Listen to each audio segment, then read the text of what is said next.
बिस्मिल्लाहिर्रहमानिर्रहीम। अस्सलाम वालेकुम स्टूडेंट्स, हम BSN 7 सेमेस्टर की सब्जेक्ट नर्सिंग थ्योरी पढ़ रहे हैं। नर्सिंग थ्योरी में आप लोगों के कोर्स का यूनिट 1 हमने स्टार्ट किया है। इसके फर्स्ट 2 पार्ट्स हम कवर कर चुके हैं जो कि हमारे चैनल के प्लेलिस्ट में मौजूद हैं और चैनल के प्लेलिस्ट का लिंक आप लोगों को इस वीडियो लेक्चर के डिस्क्रिप्शन के एंड में मिल जाएगी, वहाँ से आप स्टडी कर सकते हैं। आज का हमारा जो वीडियो लेक्चर है इसमें हम इसी यूनिट को कंटिन्यू करेंगे। इसका पार्ट 3 जो कि इसका लास्ट पार्ट है, इस वीडियो लेक्चर के साथ हम कवर कर लेंगे। तो स्टूडेंट्स, पिछली वीडियो लेक्चर में मैंने आप लोगों को नर्सिंग एपिस्टेमोलॉजी पढ़ाई थी।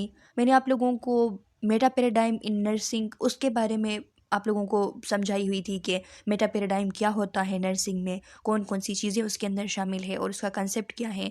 इसके अलावा हमने जो नर्सिंग थ्योरीज़ की डेवलपमेंटल स्टेजेस है वो डिस्कस की हुई थी, जिसके अंदर साइलेंट नॉलेज स्टेज था, रिसीव्ड नॉलेज स्टेज था, प्रोसीजरल नॉलेज स्टेज था, सब्जेक्टिव नॉलेज स्टेज था, कंस्ट्रक्टेड नॉलेज स्टेज था और लास्ट में जाके इंटीग्रेटेड नॉलेज स्टेज था। ये सारी चीज़ें हम डिस्कस कर चुके थे। आज हम डिस्कस करेंगे रेंज ऑफ थ्योरीज़ को। रेंज ऑफ थ्योरीज़ की जहाँ हम बात करते हैं तो यहाँ पे 2 थ्योरिस्ट हैं नर्सिंग थ्योरिस्ट, एक वाकिर है और एक एवेंट। इन्होंने 1995 में ये बात आइडेंटिफाई की थी कि 4 लेवल ऑफ थ्योरीज़ होते हैं। यानी इन्होंने कहा कि एक कंसेप्ट होता है जिसको हम रेंज ऑफ थ्योरीज़ कहते हैं और इनके मुताबिक रेंज ऑफ थ्योरीज़ के अंदर ऐसे थ्योरीज़ होते हैं नर्सिंग में जो कि जिनमें कुछ थ्योरीज़ को हम कहते हैं ग्रैंड थ्योरीज़। ग्रैंड थ्योरीज़ ऐसे थ्योरीज़ होते हैं जो कि कम्प्रिहेंसिव फ्रेमवर्क प्रोवाइड करती हैं, जिसके थ्रू नर्सिंग प्रैक्टिसेस को और नर्सिंग फिनोमेनास को समझा जाता है, उनको अंडरस्टैंड किया जाता है। इनका कहना यह था कि इसके अलावा मिडिल रेंज थ्योरीज़ भी होती हैं और मिडिल रेंज थ्योरीज़ ऐसे थ्योरीज़ होते हैं जो कि स्पेसिफिक आस्पेक्ट पे बने होते हैं। नर्सिंग के अंदर कोई भी स्पेसिफिक आस्पेक्ट को वो उस पर बात करते हैं, उसके अंदर होने वाले इश्यूज़ को सॉल्व करने की उसमें कोशिश की जाती है, उसके ऊपर वो बने होते हैं। इसके अलावा इन्होंने कहा कि कुछ ऐसे थ्योरीज़ भी होते हैं जो कि सिचुएशन स्पेसिफिक थ्योरीज़ होते हैं, ख़ास सिचुएशंस के ऊपर पर बने होते हैं और क्लिनिकल प्रैक्टिस जो है उनको एड्रेस करने की उनमें कोशिश की जाती है। यानी इसका जो पूरा कंसेप्ट है रेंज ऑफ थ्योरीज़ का, तो इनके मुताबिक ये था कि ओवरऑल ये जो रेंज ऑफ थ्योरीज़ जितने भी इसके अंदर मौजूद है, जितने भी थ्योरीज़ हैं, तो ये नर्सिस को एक फ्रेमवर्क प्रोवाइड करती हैं। उस फ्रेमवर्क के थ्रू नर्सिस की जो प्रैक्टिस है और नर्सिंग फील्ड में होने वाले जो रिसर्चेज हैं उनको एक गाइडेंस मिलती है, इनका ये कहना था। इन्होंने कहा कि रेंज ऑफ थ्योरीज़ के अंदर ग्रैंड थ्योरीज़ हैं, मेटा थ्योरीज़ हैं, मिडिल रेंज थ्योरीज़ हैं और प्रैक्टिस थ्योरीज़ हैं। अब हम इनको एक एक करके डिस्कस करेंगे कि कौन सा थ्योरी जो है वो किस किस्म की थ्योरी होती है। फर्स्ट वन जो है वो मेटा थ्योरी है। मेटा थ्योरी कहते हैं ऐसे थ्योरीज़ को जो कि थ्योरीज़ ही के बारे में हो। यानी हम इस तरह भी कह सकते हैं कि ये हाई लेवल थ्योरीज़ होते हैं, हाई लेवल एग्जामिनेशन होती है या फिर हाई लेवल एनालिसिस होती हैं डिफरेंट स्ट्रक्चर्स की, एजम्पशंस की, मेथडोलॉजीज़ की, डिफरेंट इम्प्लिकेशंस की, जो कि एक पार्टिकुलर फील्ड के अंदर होती हैं। यानी मेटा थ्योरेटिकल इंक्वायरीज़ जो होते हैं उनका मकसद ये होता है, उनका काम ये होता है, वो ये कोशिश करते हैं, वो ये इंक्वायरी करते हैं कि किस तरीके से कैसे थ्योरीज़ जो है वो बनाए गए हैं और ये थ्योरीज़ एक दूसरे से इनका क्या ताल्लुक़ होता है और एक ब्रॉडर जो इनकी इम्प्लिकेशन होती हैं डिफरेंट फिनोमेनास को अंडरस्टैंड करने के लिए, तो उसके ऊपर जो स्टडी करने के लिए थ्योरीज़ बने होते हैं इनको मेटा थ्योरीज़ कहते हैं। यानी मेटा थ्योरीज़ जो है वो कंपेयर करती हैं डिफरेंट थ्योरीज़ को एक दूसरे के साथ और उनको डीपली अंडरस्टैंड करने की कोशिश करती हैं। हम कह सकते हैं कि theory about theory, Meta theory को हम कह सकते हैं कि मेटा थ्योरी जो है ये ऐसे थ्योरीज़ है जो कि थ्योरीज़ ही के बारे में है, डिफरेंट थ्योरीज़ को इसके अंदर डिस्कस किया जाता है। अब यहाँ पे आप लोगों के स्लाइड्स के अंदर लिखा हुआ है Meta theory is a highest level of theory, the 4th level of theory. Meta theory जो है वो हाईएस्ट लेवल ऑफ थ्योरी है और ये इसको हम कहते हैं कि ये 4th लेवल ऑफ थ्योरी है। यानी जब हम शुरू से फर्स्ट वन से स्टार्ट लेते हैं तो फर्स्ट वन जो सबसे स्पेसिफिक थ्योरीज़ होते हैं, जो सबसे लीस्ट कम्प्लेक्स थ्योरीज़ होते हैं, वो प्रैक्टिकल थ्योरी हैं। प्रैक्टिकल थ्योरी के बाद आते हैं middle range theories, middle range theories के बाद आते हैं ग्रैंड थ्योरीज़ और ग्रैंड थ्योरीज़ के बाद जो 4th लेवल ऑफ थ्योरी है वो होते हैं मेटा थ्योरी। और मेटा थ्योरी जो है वो हाईएस्ट लेवल ऑफ थ्योरी होते हैं जो कि थ्योरी अबाउट थ्योरी हैं। इसमें लिखा है is defined by the prefix Meta, और इसको हम डिफाइन करते हैं प्रीफिक्स मेटा के थ्रू। मेटा का मतलब क्या है? ये जो प्रीफिक्स मेटा है ये ग्रीक ज़बान से निकला हुआ है और इसका मतलब है बियॉन्ड द थ्योरी। यहाँ पे इसका मतलब होता है बियॉन्ड, तो यहाँ पे हम कहते हैं मेटा थ्योरी मीन्स के बियॉन्ड थ्योरी, ये थ्योरी के बियॉन्ड है, यानी ये थ्योरी अबाउट थ्योरी है। असल में इसको थ्योरी के बियॉन्ड हम इसलिए कहते हैं कि जब भी हम थ्योरी का जिक्र करते हैं तो हमारे जहन में ये बात आती है कि थ्योरी किसी फिनोमेना के ऊपर बनी होगी, किसी ख़ास कंसेप्ट के ऊपर, किसी भी डिसिप्लिन के अंदर बनी होगी। लेकिन यहाँ पे जब मेटा थ्योरीज़ की हम बात करते हैं तो ये किसी एक कंसेप्ट जो है एक डिसिप्लिन के अंदर उसके ऊपर नहीं बने होते हैं, बल्कि ये थ्योरीज़ ही के ऊपर बने होते हैं। डिफरेंट थ्योरीज़ दिए जाते हैं और उनको डिस्कस किया जाता है मेटा थ्योरीज़ के अंदर, उनको एक दूसरे के साथ उनकी कंपेरिजन की जाती है, उनकी जो कंस्ट्रक्शन है, उनकी जो स्ट्रक्चर है, उसके बारे में स्टडी की जाती हैं। तो यहाँ पे आप लोगों के स्लाइड्स के अंदर लिखा है meta meaning change in position beyond on a higher level or transcending refers to the body of knowledge or about a field of study. अब यहाँ पे चेंज इन पोजीशन का मतलब क्या है, यहाँ पे जो आप लोगों की स्लाइड में दी गई है चेंज इन पोजीशन, तो चेंज इन पोजीशन का मतलब यहाँ पे हमें ये सजेस्ट करती हैं कि ये जो मेटा थ्योरीज हैं तो उसमें हम क्या देखते हैं कि थ्योरीज़ के ऊपर हम देखते हैं, यानी एक डिफरेंट एंगल से हम थ्योरीज़ के ऊपर देखते हैं, डिफरेंट पर्सपेक्टिव से हम थ्योरीज़ के ऊपर देखते हैं। चेंज इन पोजीशन का मतलब ये है यहाँ पे कि हम डिफरेंट एंगल से थ्योरीज़ के ऊपर देखते हैं, यानी हम यहाँ पे किसी थ्योरी के कंटेंट पे फोकस करने के बजाय हम यहाँ पे एग्जामिन करते हैं, हम यहाँ पे एनालिसिस करते हैं कि थ्योरीज़ जो है वो स्ट्रक्चर किस तरीके से हुए हैं, किस तरीके से वो बने हैं, आपस में उनकी क्या रिलेशन है। तो ये कुछ हटके एक्चुअली जब हम थ्योरीज़ के बारे में जब थ्योरीज़ को स्टडी करते हैं तो हमारा फोकस उसके कंटेंट पे होता है,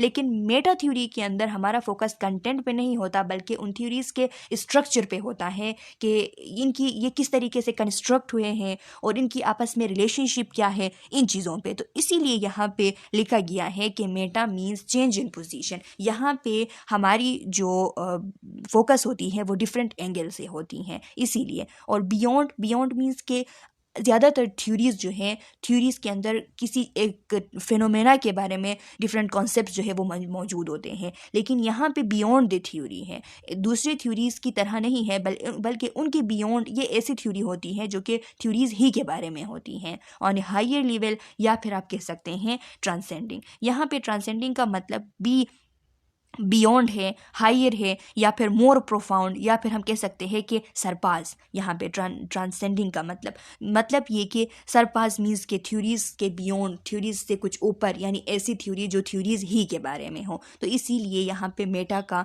डिफरेंट आप लोगों को मीनिंग दी गई है जो कि मैं एक्सप्लेन कर चुकी हूँ। अब यहाँ पे आप लोग देख लें, फिर बाद में इसमें लिखा है refers to the body of knowledge or about a field of study, यानी ये जो मेटा थ्योरी है ये कहते हैं बॉडी ऑफ नॉलेज को या फिर कोई एक फील्ड ऑफ स्टडी भी हम इसको कह सकते हैं। अब यहाँ पे डिफरेंट एमसीक्यूज बन सकते हैं आप लोगों के लिए, आप लोगों से पूछा जा सकता है कि मेटा जो है उसकी मीनिंग क्या है, और ऑप्शन में चेंज इन पोजीशन भी मौजूद होगा, बियॉन्ड भी मौजूद होगा, सरपास भी मौजूद होगा, ट्रांसेंडिंग भी मौजूद होगा। तो आप लोगों को option all of about correct करनी होगी, या फिर आप लोगों को ये ऑप्शंस दिए गए होंगे और एक ऑप्शन में आप लोगों को कोई और ऑप्शन दिया गया होगा जो कि मेटा का मतलब नहीं होगा, इससे कुछ वो अलग होगा, और फिर आपको क्वेश्चन में लिखा होगा कि एक्सेप्ट। तो आप लोगों को जाननी है कि कौन कौन से मीनिंग्स जो है वो मेटा के अंदर फिट होती हैं।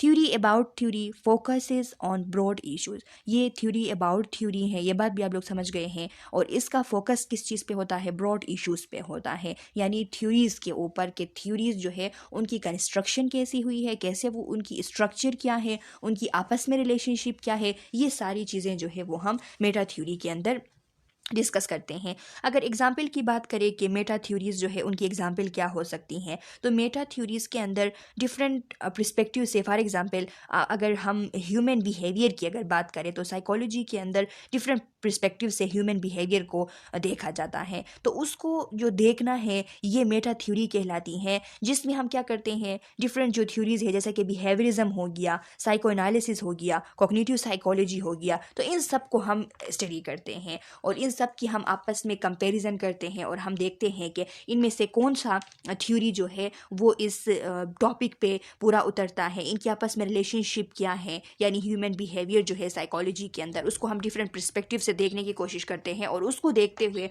डिफरेंट थ्योरीज को हम आपस में कंपेयर करते हैं। तो ये एक मेटा थ्योरी कहलाती हैं। इनका हम तज्जिया लेते हैं इन सब थ्योरीज का। इसके अलावा यहाँ पे ग्रैंड थ्योरीज हैं। ग्रैंड थ्योरीज कहते हैं मैक्रो लेवल थ्योरीज को। अब ये भी एक ब्रॉड थ्योरीज होते हैं, ब्रॉड कम्प्रिहेंसिव फ्रेमवर्क होती हैं, जिसका मकसद ये होता है कि वाइड रेंज ऑफ फिनोमेना जो है ये एक्सप्लेन करे। इनका ये मकसद होता है एक पार्टिकुलर डिसिप्लिन के अंदर, एक ही फील्ड ऑफ स्टडी के अंदर डिफरेंट रेंज ऑफ फिनोमेना जो है ये एक्सप्लेन करते हैं। इसीलिए हम कहते हैं कि ये मैक्रो लेवल थ्योरी है, ये ब्रॉड कम्प्रिहेंसिव फ्रेमवर्क प्रोवाइड करती हैं।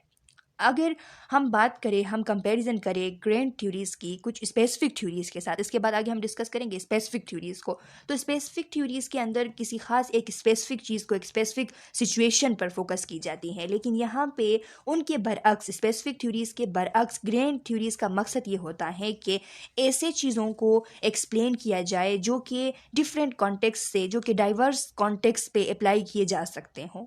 देखिए आप लोगों के स्लाइड्स में लिखा हुआ है macro level theory composed of abstract concept in relationship.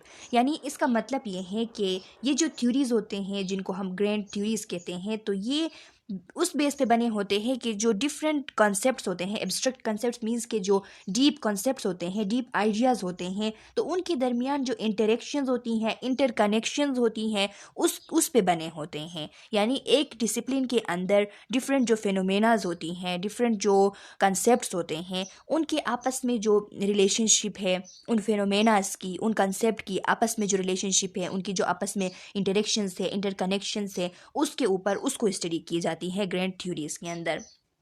लिखा है this facilitates description but is not capable of research verification. ये डिस्क्राइब कर सकती हैं लेकिन इस काबिल नहीं है कि ये रिसर्च वेरिफिकेशन कर सके। इसका मतलब ये है कि जो ग्रैंड थ्योरीज है वो क्यों रिसर्च वेरिफिकेशन नहीं कर सकते, क्योंकि ग्रैंड थ्योरीज जो है वो एब्स्ट्रैक्ट कंसेप्ट के साथ डील करती हैं। ये एक एब्स्ट्रैक्ट, एक ब्रॉड एक्सप्लेनेशन प्रोवाइड करती हैं कम्प्लेक्स फेनोमेना के लिए। तो यहाँ पे ये एक चैलेंज बन जाता है कि डिफरेंट एक्सपेरिमेंट्स जो है वो सही तरीके से नहीं किए जा सकते और डायरेक्टली हम एम्पिरिकली कोई डेटा जो है वो नहीं गैदर कर सकते, कोई डेटा हम एम्पिरिकली कंफर्म नहीं कर सकते। अब इसके बरअक्स अगर हम देखें स्पेसिफिक थ्योरीज़ को, तो स्पेसिफिक थ्योरीज़ जो है वो टेस्टेबल होती हैं। वहाँ पे हम उनको, क्योंकि वो ऑब्जर्वेबल फिनोमेनास के ऊपर बनी होती हैं, एक स्पेसिफिक सिचुएशन के ऊपर बनी होती हैं, उसमें इतने ज़्यादा एब्स्ट्रैक्ट कॉन्सेप्ट्स मौजूद नहीं होते, तो वो टेस्टेबल होते हैं, उसमें हम प्रेडिक्ट कर सकते हैं और फिर उसमें हम टेस्ट भी कर लेते हैं। लेकिन यहाँ पे हम प्रेडिक्शंस नहीं कर पाते हैं,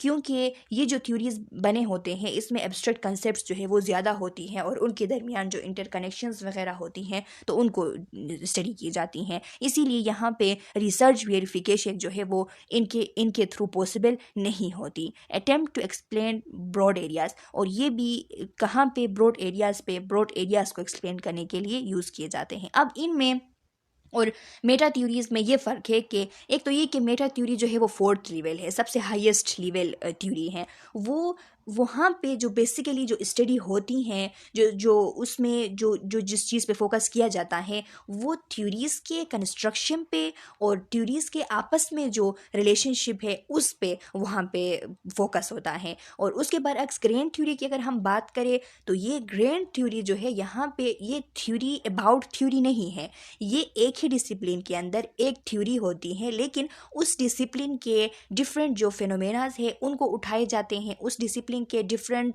जो एब्स्ट्रैक्ट कंसेप्ट है उनको उठाए जाते हैं और उनके दरमियान उनकी जो आपस में जो इंटरकनेक्शंस है उनको स्टडी की जाती हैं। तो फिर ये ग्रैंड थ्योरीज कहलाते हैं। इसके बाद अब इसकी एग्जांपल देख लें। इसकी अगर एग्जांपल मैं आप लोगों को दे दूँ तो आप लोगों ने जो फ्रूइडियन थ्योरीज़ है, फ्रूइड के थ्योरीज़ सबसे ज़्यादा आप लोग अभी तक डिस्कस कर चुके हैं 4th सेमेस्टर में भी और फिर 6th सेमेस्टर के अंदर भी काफ़ी हद तक फ्रूइड जो है उसको आप डिस्कस कर चुके हैं बिहेवियरल साइकोलॉजी के अंदर, और जो आप लोगों की 4th सेमेस्टर में क्लिनिकल साइकोलॉजी थी, तो उससे रिलेटेड आप लोगों को जो वहाँ की एक थ्योरी है साइको एनालिसिस का, जो कि आप लोग बहुत ही ज़्यादा डिस्कस कर चुके हैं। तो साइको एनालिसिस आप लोगों को पता है कि साइकोलॉजी के अंदर एक कॉमन थ्योरी है, और वहाँ पे ये कहा जाता है कि जो अनकॉन्शियस ड्राइव्स होते हैं और कन्फ्लिक्ट्स होते हैं, तो वो ह्यूमन बिहेवियर को शेप करती हैं। तो ये जो थ्योरी थी साइको एनालिसिस की, ये थ्योरी ग्रैंड थ्योरी की एग्जाम्पल है कि इसके अंदर देखा जाता है कि कैसे अनकॉन्शियस ड्राइव्स जो है और कॉन्फ्लिक्ट्स जो है वो ह्यूमन बिहेवियर को शेप करती हैं। अब देखिए इसमें डिफरेंट एब्स्ट्रैक्ट कंसेप्ट जो है वो उठाए गए हैं। एक एब्स्ट्रैक्ट कंसेप्ट इसमें ये है कि अनकॉन्शियस ड्राइव्स क्या होती हैं, उनका कॉन्सेप्ट क्या होता है, और फिर जो कॉन्फ्लिक्ट्स होती हैं एक इंसान की ज़िंदगी में होने वाली, फिर वो जाके किस तरीके से जो ह्यूमन बिहेवियर है उसको शेप करती हैं। अब इन कंसेप्ट्स की आपस में जो रिलेशनशिप है, इंटरकनेक्शंस है कि किस तरीके से अनकॉन्शियस ड्राइव जो है वो असरअंदाज होती हैं ह्यूमन बिहेवियर के ऊपर, तो इस तरीके की जो स्टडी होती हैं ये कहलाती हैं ग्रैंड थ्योरी। अब यहाँ पे आप लोगों के स्लाइड्स के अंदर एग्जांपल दी गई हैं फ्लोरेसेंस नाइटिंगेल की जो इन्वायरमेंटल थ्योरी है, वर्जाइना हेंडरसन की जो नीड थ्योरी है, फे अब्दुल्ला की जो 21 नर्सिंग प्रॉब्लम्स है, डोरोथी जॉनसन की जो सिस्टम मॉडल है, इसके अलावा मार्था रोगर्स की जो यूनिटरी ह्यूमन बीइंग यानी एनर्जी फील्ड थ्योरी है। तो ये थ्योरीज आगे जाके सारी थ्योरीज हम डिटेल से डिस्कस करेंगे आप लोगों के इस नर्सिंग थ्योरी के कोर्स के अंदर, तो आप लोग समझ जाएंगे कि इनको हम क्यों ग्रैंड थ्योरी कहते हैं। अभी तक आप लोगों ने साइको एनालिसिस जो है वो डिस्कस की हुई है, आप लोग साइको एनालिसिस को अच्छे तरीके से समझते हैं, इसीलिए मैंने आप लोगों को वो एग्जाम्पल दी हुई है। क्योंकि यहाँ पे जो एग्जाम्पल दी गई है आप लोगों के स्लाइड्स के अंदर, तो ये अभी तक आप लोग नहीं पढ़े हैं, आगे जाके आप लोग पढ़ेंगे। जब आगे जाके आप लोग ये पढ़ेंगे तो आप लोग समझ जाएंगे कि क्यों इनको ग्रैंड थ्योरी के कैटेगरी में रखा गया है, क्यों ये ग्रैंड थ्योरी जो है उनकी एग्जाम्पल है। अब देखें मिडिल रेंज थ्योरीज जो हैं वो कैसे थ्योरीज होते हैं, तो उनके बारे में लिखा है composed of less abstract conceptual framework. इसमें भी कंसेप्चुअल फ्रेमवर्क्स मौजूद होती हैं, लेकिन as compare to grand theories ये लेस एब्स्ट्रैक्ट होती हैं, इतना ज़्यादा डीप नहीं होता और नंबर में भी इतने ज़्यादा नहीं होते concept. Closely align to observable reality, और जो ऑब्जर्वेबल रियलिटी है उसके साथ ये ज़्यादा क्लोज हैं as compare to grand theory. वहाँ पे वो हम डायरेक्टली उसको ऑब्जर्व नहीं कर सकते थे, इसीलिए फिर हम कहते थे कि वो फिर हमें जो रिसर्च वेरिफिकेशन है वो नहीं दे सकती ग्रैंड थ्योरीज, उसके थ्रू हम रिसर्च वेरिफिकेशन नहीं कर सकते। तो यहाँ पे ये रियलिटी के करीब होती हैं, ज़्यादा एम्पेरिकल होती हैं, हम डायरेक्टली ऑब्जर्व कर सकते हैं इन चीज़ों को, इसीलिए लिखा है दस कैपेबल ऑफ रिसर्च वेरिफिकेशन। इसीलिए जो मिडिल रेंज थ्योरीज होते हैं ये इस काबिल होते हैं कि ये रिसर्च वेरिफिकेशन कर सकते हैं। अब एमसीक्यूज़ में आप लोगों से पूछी जा सकती हैं कि वो कौन से थ्योरीज है जो कि रिसर्च वेरिफिकेशन के काबिल नहीं होते हैं, तो आप लोगों को पता हो कि ग्रैंड थ्योरीज। और अगर आप लोगों से पूछा जाए कि वो कौन से थ्योरीज है कि जो इस काबिल है कि रिसर्च वेरिफिकेशन हो सकती हैं उनके थ्रू, तो आप लोगों को पता हो कि ये मिडिल रेंज थ्योरीज हैं। Consist of limited number of concept, इसमें इतने ज़्यादा कंसेप्ट नहीं होते, लिमिटेड नंबर ऑफ कंसेप्ट होते हैं। Middle range theories are substantively specific, और ये कंसिडरेबली स्पेसिफिक होते हैं, इनको हम स्पेसिफिक कंसीडर कर सकते हैं, लेकिन फिर भी एज कम्पेयर टू आगे जाके जो प्रैक्टिकल थ्योरी हम डिस्कस करेंगे तो उसके साथ अगर हम कंपेयर करें तो उसके बनस्बत ये कम्प्रिहेंसिव होते हैं, लेकिन ग्रैंड थ्योरी के बनस्बत ये स्पेसिफिक होते हैं। इसीलिए लिखा है कि सब्सटेंटिवली यानी कंसिडरेबली ये स्पेसिफिक होते हैं। एग्जाम्पल यहाँ पे दी गई है मिडिल रेंज थ्योरीज की के सोशल सपोर्ट थ्योरी है, क्वालिटी ऑफ लाइफ थ्योरी है एंड हेल्थ प्रमोशन थ्योरी है। तो ये आप लोगों ने याद रखने हैं कि ये एग्जाम्पल्स है मिडिल रेंज थ्योरीज के। इसके अलावा Lydia health care cure and core theory है, Katharine Kolcaba's theory of comfort है, Madeleine Leininger theory of transcultural nursing है। अब ये आप लोग डिस्कस कर चुके हैं, आप लोगों की जो CHS सब्जेक्ट थी 6th सेमेस्टर में, तो उसमें ये आप लोग पढ़ चुके हैं। मेडलिन लिनेंजर का जो ट्रांसकल्चरल थ्योरी है वहाँ का एक मेन टॉपिक था, तो ये थ्योरी जो है ये कहलाती है मिडिल रेंज थ्योरी के। उसमें ट्रांसकल्चरल नर्सिंग पे फोकस थी। ट्रांसकल्चरल नर्सिंग जो है ये comprehensive but considerably specific topic है। कंप्रिहेंसिव है लेकिन बहुत ज़्यादा जो है इसको हम स्पेसिफिक भी नहीं कह सकते और बहुत ही ज़्यादा ब्रॉड भी नहीं कह सकते। इसीलिए हम कहते हैं कि जो मिडिल रेंज थ्योरी होते हैं वो सब्सटेंटिवली यानी कंसिडरेबली स्पेसिफिक होते हैं, लेकिन प्रैक्टिकल थ्योरीज जो होते हैं तो उनसे ये थोड़ी बहुत जो है वो कंप्रिहेंसिव होते हैं। अब देखिए प्रैक्टिस थ्योरीज। प्रैक्टिस थ्योरीज जो होते हैं वो कौन से थ्योरीज होते हैं, तो लिखा है आल्सो कॉल्ड माइक्रो थ्योरीज, इनको हम माइक्रो थ्योरीज भी कहते हैं। अब देखिए एमसीक्यूज में आप लोगों से पूछी जा सकती है कि मैक्रो थ्योरीज कौन से थ्योरीज है, तो वो ग्रैंड थ्योरीज है, और माइक्रो थ्योरीज कौन से थ्योरीज है, तो वो प्रैक्टिकल थ्योरीज हैं। लिखा है also called as micro theories, perspective theories or situation specific theories, क्योंकि किसी खास सिचुएशन के बारे में इनकी एक प्रिस्पेक्टिव पे बने होते हैं, इसीलिए प्रिस्पेक्टिव थ्योरीज, और किसी खास सिचुएशन स्पेसिफिक होते हैं, तो इसीलिए कहते हैं कि किसी खास सिचुएशन से रिलेटेड होते हैं, इसीलिए कहते हैं कि situation specific theories and are the least complex theories, और ये लीस्ट कम्प्लेक्स होते हैं, यानी ये बिल्कुल जो है इसमें कोई भी कंप्रिहेंसिविटी, कोई भी कम्प्लेक्सिटी जो है वो शामिल नहीं होती। Produce specific direction for nursing practice, और इनके थ्रू एक स्पेसिफिक डायरेक्शन मिल जाती है नर्सिंग प्रैक्टिस को, बिल्कुल स्पेसिफिक डायरेक्शन मिल जाती है। Example infant bonding theory and oncology pain management theory. अब यहाँ पे इन्फेंट बॉन्डिंग थ्योरी जो है इसको हम कहते हैं अटैचमेंट थ्योरी भी इसको नाम दिया गया है इन्फेंट बॉन्डिंग थ्योरी को।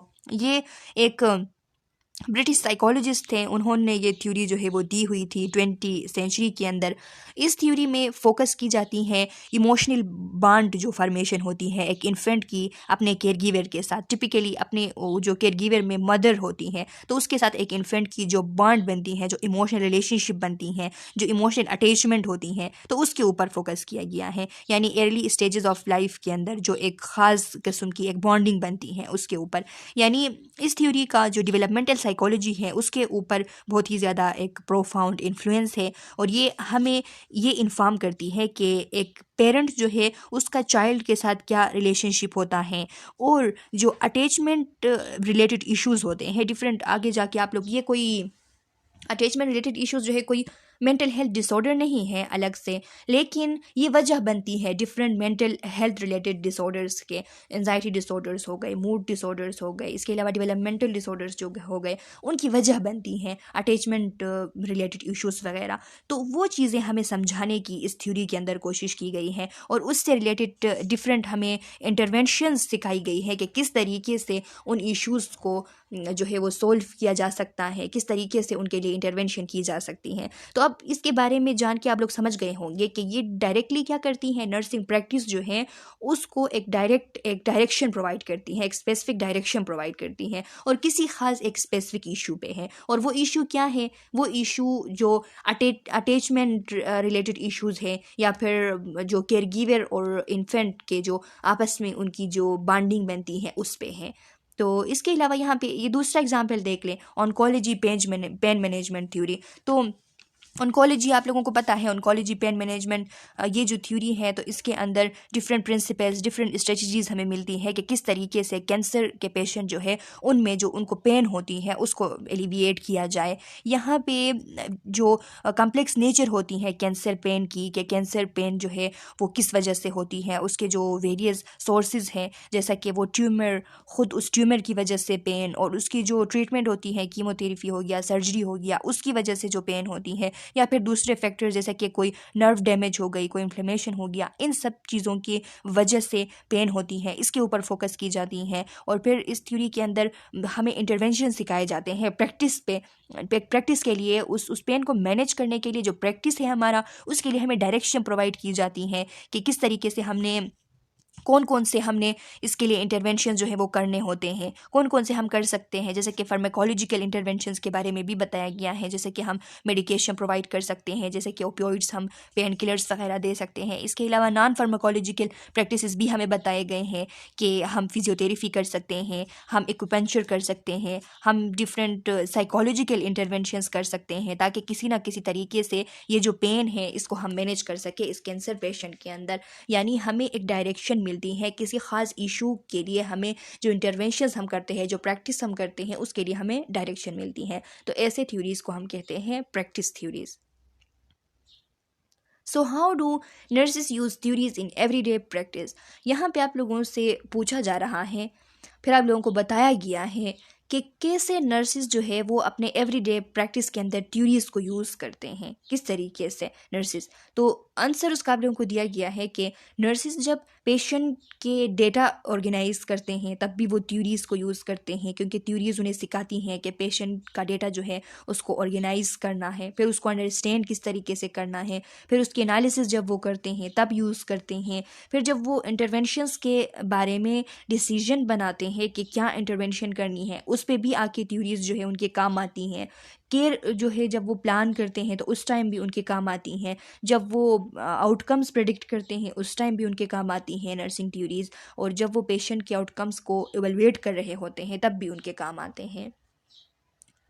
अच्छा स्टूडेंट्स, तो ये यूनिट कवर हो चुकी हैं। यहाँ पे रेफरेंसेस दी गई हैं, इन रेफरेंसेस के थ्रू आप लोग डिटेल से स्टडी कर सकते हैं इस यूनिट को। मैं उम्मीद करती हूँ कि ये यूनिट आप लोगों को समझ आ गई है, इसमें कोई कन्फ्यूजन नहीं होगी आप लोगों को। फिर भी अगर किसी टॉपिक के अंदर आप लोगों को कोई मसला है तो कमेंट सेक्शन में अपना क्वेश्चन डाल ले। मैं नेक्स्ट वीडियो लेक्चर में जब आप लोगों के कोर्स का कोई और सब्जेक्ट स्टार्ट करूँगी या फिर कोई भी वीडियो लेक्चर में बनाऊँगी तो उसमें आप लोगों के क्वेश्चंस का आंसर करूँगी। तब तक के लिए अल्लाह हाफिज़।